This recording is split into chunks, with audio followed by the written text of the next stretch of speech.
সারা দেশে ডেঙ্গু আক্রান্ত রোগীর সংখ্যা যেমন বাড়ছে তার সাথে পাল্লা দিয়ে বাড়ছে মৃত্যুর সংখ্যাও। ডেঙ্গু পরিস্থিতি জানাতে রাজশাহী ও কক্সবাজার থেকে যুক্ত হবেন আমাদের সহকর্মীরা। প্রথমে যাব রাজশাহীতে, সেখানে রয়েছেন সহকর্মী মতিউর মর্তুজা। মর্তুজা, প্রতি বছরই ডেঙ্গুর চোখ রাঙানি বাড়ছে। ডেঙ্গু নিয়ন্ত্রণে রাজশাহীতে সংশ্লিষ্ট কর্তৃপক্ষগুলোর তেমন কোনো উদ্যোগ আপনার চোখে পড়ছে কিনা জানাবেন।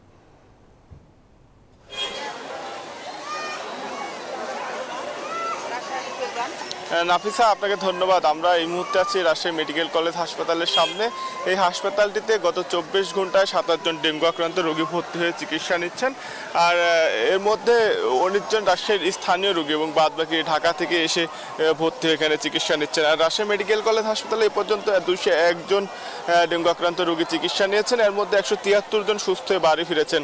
আর এই হাসপাতালে এ পর্যন্ত ডেঙ্গু আক্রান্ত হয়ে মারা গিয়েছেন একজন। হাসপাতাল কর্তৃপক্ষ বলছে তাদের পূর্ণাঙ্গ প্রস্তুতি রয়েছে। রোগীর সংখ্যা বাড়লে বিশেষায়িত ডেঙ্গু ওয়ার্ড খোলা হবে, সেখানে শুধু ডেঙ্গু আক্রান্ত রোগীরাই চিকিৎসা নেবেন। আর রাজশাহী সিটি কর্পোরেশন জানিয়েছে তাদের বাজেট সংকট রয়েছে, তারপরেও তারা এডিস মশা প্রতিরোধে কার্যক্রম পরিচালনার চেষ্টা করছেন, নিয়মিত পরিষ্কার পরিচ্ছন্ন অভিযান চালাচ্ছেন। পাশাপাশি ডেঙ্গু মশার লার্ভা ধ্বংস করতে তারা পদক্ষেপ নিচ্ছেন। তবে এখনো বিভিন্ন সরঞ্জামাদি কিনা বাকি রয়েছে, সেগুলো কেনার চেষ্টা করছেন। খুব দ্রুতই তারা মশক নিধন কার্যক্রম শুরুর কথা জানিয়েছেন। আর এনজিওর কিস্তি প্রথমবার বিকাশ পেমেন্ট করলেই 20 টাকা ইনস্ট্যান্ট ক্যাশব্যাক।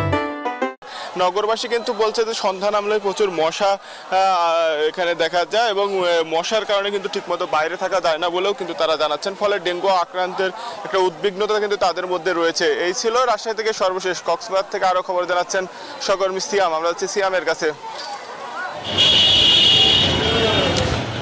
ধন্যবাদ আপনাকে। আপনি যেমনটি বলছিলেন, আসলে কক্সবাজার সদর হাসপাতালে একই অবস্থা আছে। কক্সবাজার সদর হাসপাতালে একেবারে জরুরি বিভাগের সামনে বলে রাখি, পুরো বাংলাদেশের সবচেয়ে বেশি ডেঙ্গু আক্রান্ত রোগীর সংখ্যা ছিল কক্সবাজারে এবং এখানে প্রায় 6,500-এর বেশি ডেঙ্গু আক্রান্ত রোগী এসেছে। তার মধ্যে 3,500 মতো রোহিঙ্গা নাগরিক ছিল এবং মারা গেছে এই পর্যন্ত 5জনই রোহিঙ্গা নাগরিক আমরা জানতে পেরেছি। এবং হাসপাতাল কর্তৃপক্ষ যেমনটি বলছে যে 250 জনের হাসপাতাল হলেও এই পুরো একটি জনসংখ্যা তাদের চিকিৎসা সেবা দিতে অনেকটাই ব্যাহত হচ্ছে, সেরকমই বলছে।